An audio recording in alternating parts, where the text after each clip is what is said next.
নমস্কার, আপনারা দেখছেন খেলবাজ। আমি রয়েছি আপনাদের সঙ্গে অনির্বাণ।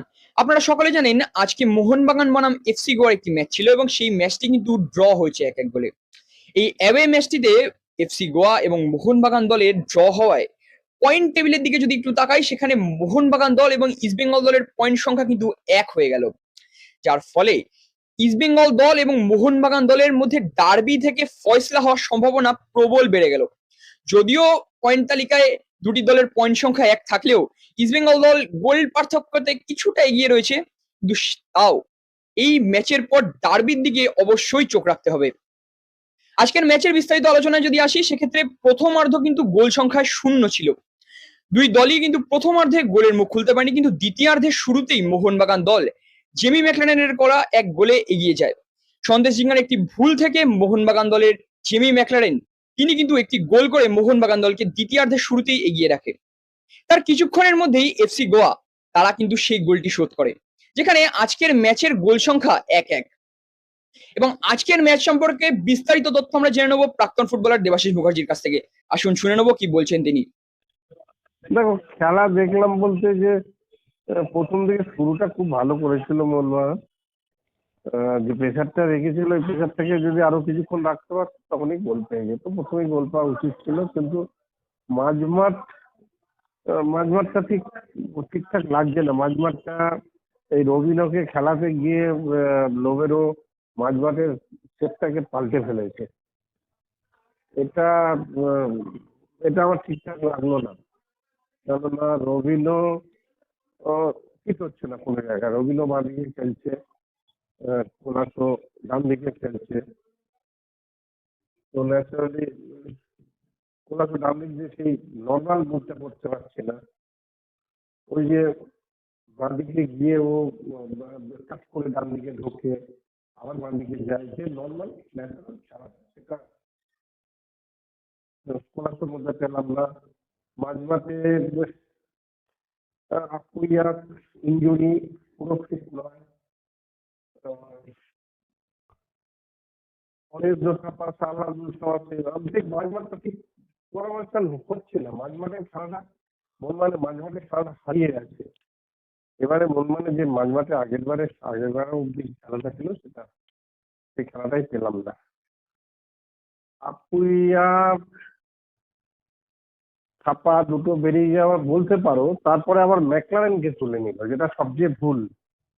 এই ডিসিশনটা, তুমি ম্যাকলারেনকে সাবস্টিটিউট করো কাকে দিয়ে? নয় কামিন্স না পেত্রাতোস, এই তো। তো সেই দুটো প্লেয়ার তো একদম কোনো ফর্মেই নেই।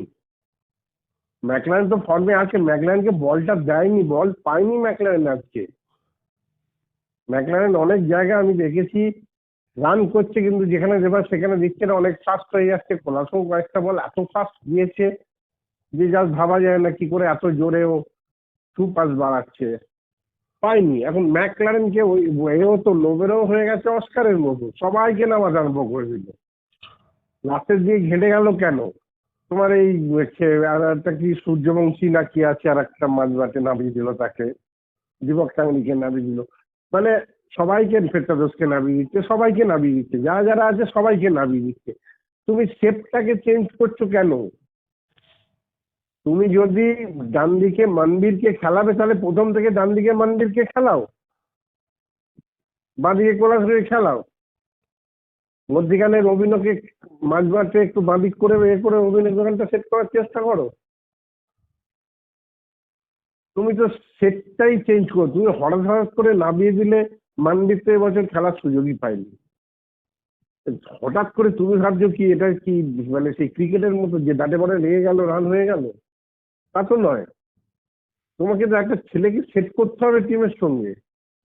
তুমি সেটা সেট করো। তুমি ভাবছো যখন নাও তখনই রেজাল্ট পেয়ে যাবে, হয় না। ফুটবলে এটা হয় না। ফুটবলে খেলার মধ্যে না থাকলে সম্ভব নয় তার পক্ষে, পৃথিবীর কোথাও হয় না। তোমাকে খেলার মধ্যে থাকতেই হবে। সেই জায়গাটা নেই মাঝমাঠে, সেই কোঅর্ডিনেশনটা তৈরি হলো না। মাঝমাঠ থেকে যে বল যাওয়া, পরের দিকে যখন রবিনকে বসিয়ে কোলাসো বাঁধিয়ে গেল, মুভ করলো, কিন্তু ফাইনাল মুভমেন্টটা কোলাসোর হলো না। জমা পড়ে যাচ্ছে, বাইরে মেরে দিচ্ছে, গায়ে মেরে দিচ্ছে, হলো না। টোটাল কোঅর্ডিনেশন আজকে গোয়াকে খুব মানে দারুণ জায়গায় পেয়েছিল। মোহনবাগান আজকে মানে ডমিনেট করে, বল পজিশন মোহনবাগানের বেশি, কেন গোয়া একটু ডিফেন্সিভ, একটু কেন পুরোটাই ডিফেন্সিভ ফুটবল খেলেছে, মাঝে মাঝে অ্যাটাকে এসছে, কিন্তু উম, পারলো না মোহনবাগান, পারলো না। মোহনবাগানে ইজি যেটা উচিত ছিল আজকে, ইজি মানে কি বলবো, ডমিনেট করে যেটা উচিত ছিল, হলো না।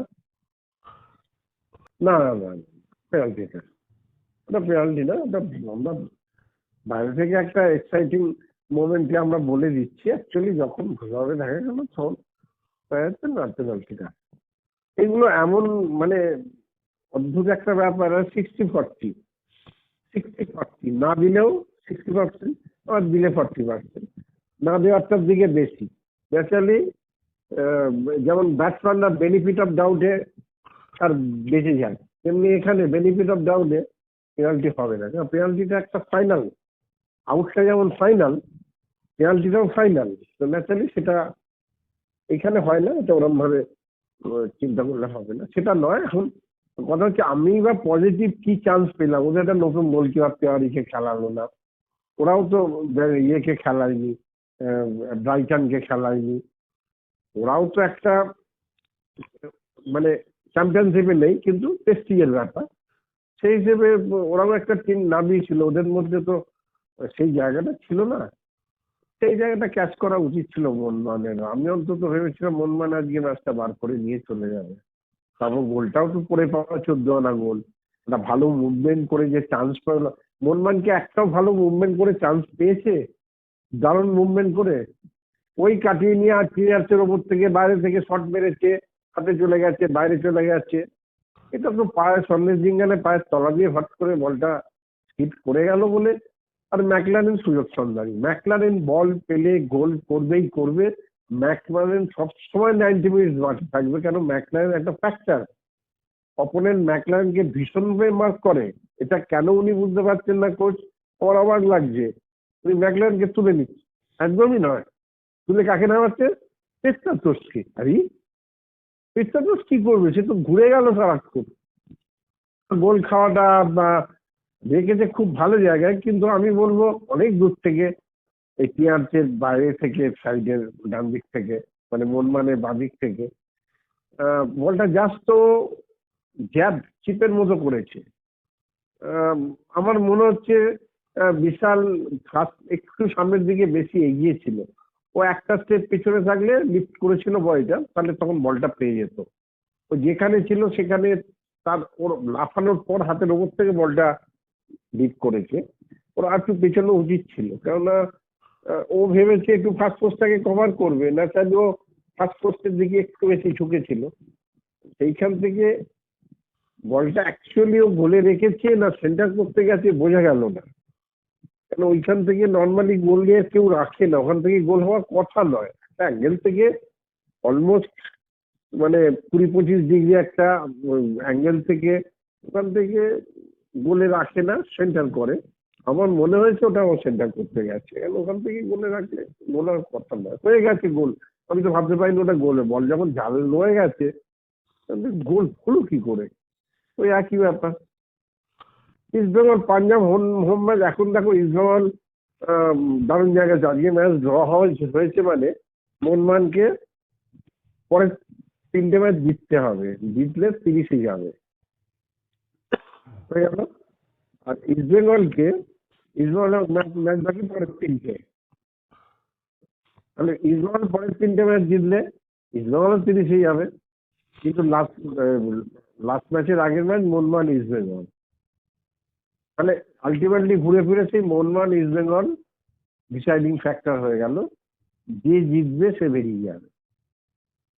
এখন যে জায়গায় গেছে যে জিতবে বেরিয়ে যাবে, ড্র হলে দুজনের পয়েন্ট সমান হয়ে যাবে, এখন তো দুজনের পয়েন্ট সমান তো 21-21 তো,